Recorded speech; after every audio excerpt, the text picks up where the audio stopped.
your 5-step weekly routine to fighting piracy.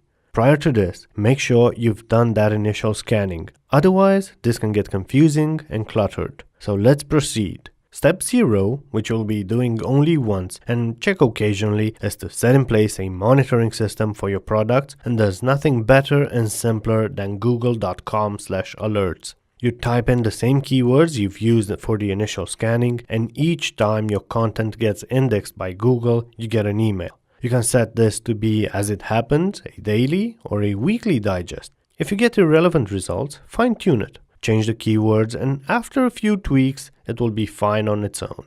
So, step number 1, look through the Google Alerts results and see what content is fair use and what content is not, and build those 2 lists I've mentioned in the previous video. Additionally, you can do a manual Google search, selecting to see only pages published in the last month or so.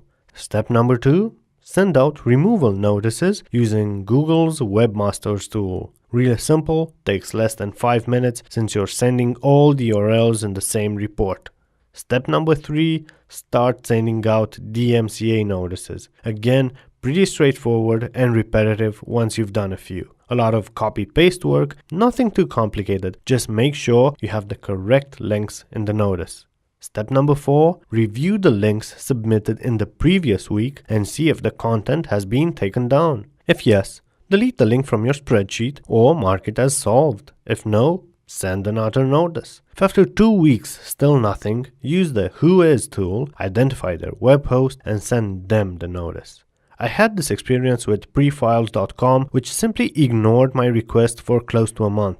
But after sending their web host the notice, the file was removed in less than 24 hours. And step number 5, each and every week, take a moment and seriously think of ways to prevent the piracy of your product in a smart and creative manner. Emphasis on smart and creative.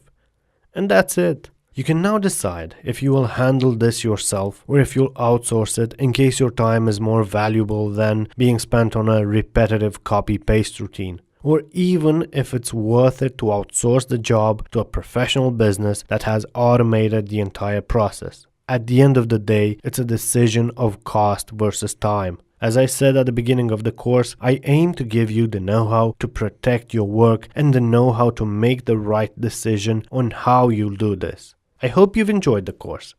I hope you don't make the same mistakes I did, and I wish you good luck in your fight with piracy. However, during this battle, never forget the core of your business, creating great products, because no pirate, no torrent or file sharing site can ever take away the value you're creating for other people. My name is Doru Katana, and it's been a real pleasure helping you protect your work.